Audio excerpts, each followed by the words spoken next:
Hello, Leo, Sun Rising, and Venus, and welcome to your reading. So, Leo, today we're going to focus on your past, present, as well as your future. So, with all that being said, Leo, let's get started. So, we do have passion. Allow your heart and soul to sing with joy. Typically, when I get this card, it kind of reminds me of the Seven of Wands, which is Leo energy. I just feel like you're very guarded. Yeah. I feel like you're very guarded right now towards someone in particular. I am definitely getting that. It's like you have a hard time lowering your guard down with this person, okay? I am definitely getting that strongly. Now, keep in mind, you could very well be connecting with somebody who's extremely guarded and who currently finds themselves having a very difficult time lowering their guard down with you. That could definitely be the case, but let's get into your reading for Leo, Sun, Rising, and Venus. For Leo. Okay, so Leo, in the past, we do have the Page of Pentacles. Your current energy, well, Seven of Wands. And then in the near future, we do have the Hangman. Yeah, it's not easy, Leo, for you to let people in. It's definitely not. For some of you, you might have a fear of intimacy. That's definitely a possibility. You might even have trust issues. That's also a possibility. But I just feel like moral of the story is that it's not easy for you to let people in. It's not easy for you to lower your guard down with people. It's basically what I'm getting. But let's look at this Page of Pentacles energy here in the recent past. Oof, Jesus. Okay. We have the Ace of Pentacles. We got the Devil. And then we also have the somebody is obsessed with you. Jesus. Okay.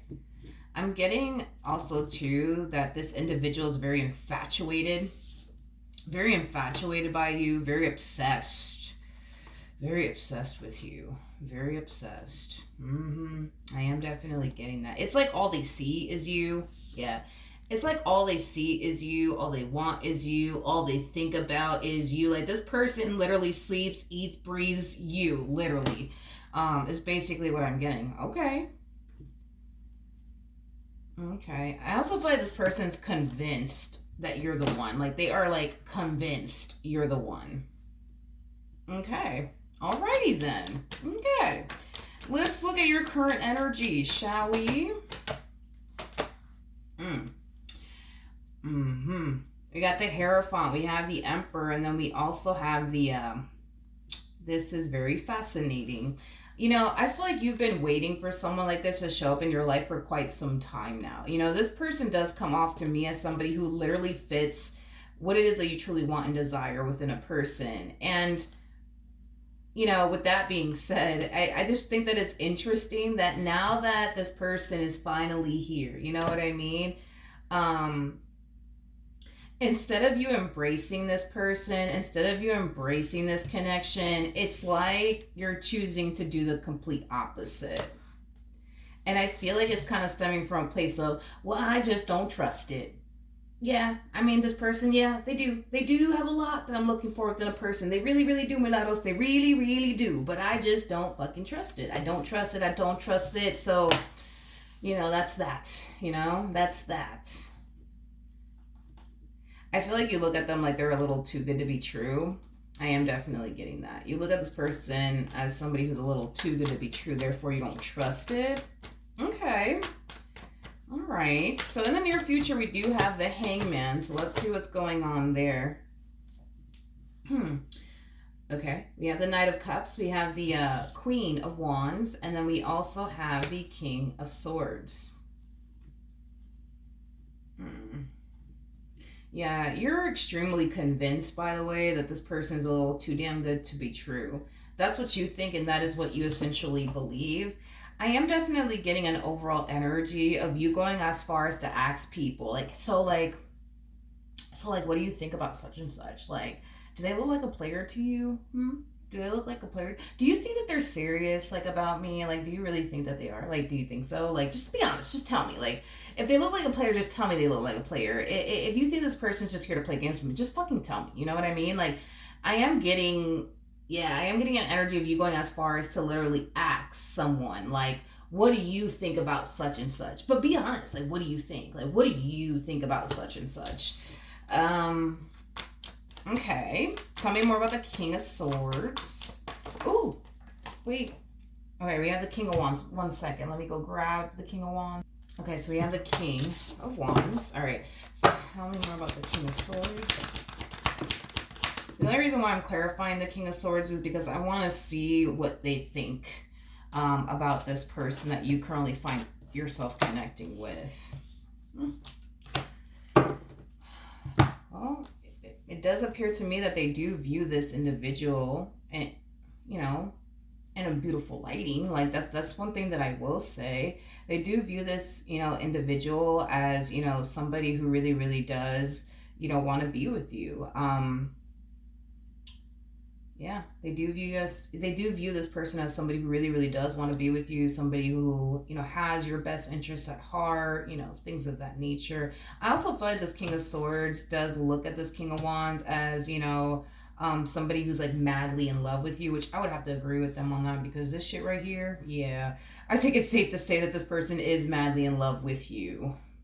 Like, this is that type of person that'll literally like do anything for you. You know what I mean? Like, I am getting that strongly off of this person. Nothing wrong with that, but you know what I mean. Like, this is that type of person that'll literally do anything for you. Like, this person is kind of like cuckoo for you. I am definitely getting that. Nothing wrong with that though. And you guys are showing up as the King and the Queen of Wands. Well, the King and the Queen of Wands, they're actually known for being extremely crazy about one another. They're just known for that. Yeah, they're just known for that. Another thing too, when the King and the Queen of Wands cross paths with one another, yeah, they do tend to experience a lot of breakups compared to like the King and the Queen of Pentacles, for example. And to be honest, one thing that I've noticed about the King and the Queen of Wands is that the main reason why they, for the most part, break up as much as they do is because this connection between the King and the Queen of Wands eventually turns into like a runner chaser like dynamic, where there's always somebody running and the other one's chasing after them. If I had to bet my last dollar on it, I think that you would definitely be the runner and they would definitely be the chaser. Because there's always one person that fears this connection. There's always one freaking person that fears this connection. It's never the both of them. It's only one of them that tends to fear this connection. And in this case, I feel like you're the one that actually fears this connection so much, to the point where this is, kind of why we see you extremely guarded. This is why we see you on the fence about all this. This is why we kind of see you like, I don't trust it. You know what I mean? I think that you just fear this connection. I do. I think that you just fear this connection. And another thing too is this. When the King and the Queen of Wands meet one another, they tend to experience with one another that they've never experienced with absolutely anyone else ever before, right? So right off the bat, this is, why the King and the Queen of Wands, their relationship, it is very beautiful. It is very rare. It is very unique. And yes, can it get extremely toxic? Absolutely. But for the most part, very beautiful, very rare, very unique. You're not going to find a connection like this, within anyone else. Just like they're never going to find a connection like this within anyone else. You know what I mean? That's what makes this, relationship between these two so beautiful, so rare, and so unique. Now, as far as like them constantly breaking up is concerned, because these two break up a lot, I'm just being honest. I think that I've seen it happen more than I could freaking count as far as the King and the Queen of Wands breaking up is concerned. One thing that I've noticed about the King and the Queen of Wands is that they do, tend to break up from time to time, but they always find themselves gravitating towards each other every single time. I've personally never seen the King and the Queen of Wands break up for good. I've personally never seen it happen, and I've been doing tarot for like 6 years. I've never actually seen it happen, and I say that a lot in my readings. Like, the moment a couple shows up as the King and the Queen of Wands and there's like an ending in sight, I'm just like, don't worry about it. Don't even bother. Like, eating a freaking bowl of ice cream, crying your eyes out to Adele because y'all are gonna get back together, and it always happens. I've never seen the king and the queen of wands ever break up for good. Like, I've seen them break up, but never for good. Never. Because what happens is, what I notice is that they attempt to move forward and move on with their lives and start seeing other people, dating other people, and then they quickly realize, man, it's not the same. It's not the same. It's just not the same. It's not the same. It's not the fucking same. You know what I mean? You know, the king and the queen of wands, they feel very whole and complete with one another. They do. And when they separate, you know, they instantly find themselves essentially feeling incomplete, like something's missing. You know what I mean? And so they both desperately try to like fill that void, but every time they try to fill that void, they start to realize that they can't. And the only way that they could fill that emptiness that they're essentially feeling within them is to get back with such and such. And when they do get back with such and such, it just instantly feels like it's an energy of just feeling, you know, instantly whole and complete all over again. You know what I mean? These two just can't live without one another. Like, they just can't. Like, they can't live without one another.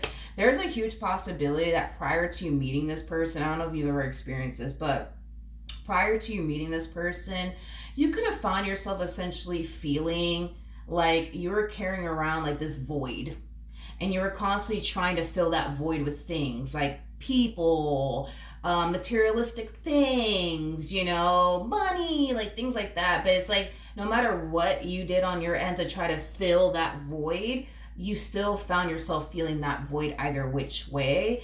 And that void could have definitely been removed, you know, the moment, I mean, fulfilled, not removed, fulfilled the moment that you met this person. Like, I don't know, like with the king and the queen of wands, like I just feel like these two are just destined to eventually meet one another and spend the rest of their lives with one another. I'm kind of convinced about that, to be honest. And it kind of took me a few years to be convinced of this, because I'm just like a skeptic. I just roll with it. Like, I gotta see things to believe it. That's just how I am, unfortunately. But I don't know. Like, I just think when the king and the queen of wands meet, that's it. Like, these two are gonna be spending the rest of their lives with one another. Like, it's just gonna happen.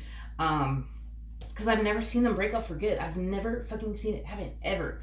So that's one thing that you could definitely look forward to, you know what I mean, is, you know, spending the rest of your life with this one, because you're going to want to, and they're going to want to spend the rest of their life with you as well. Yeah, you guys are going to experience some trying moments, like in every relationship, but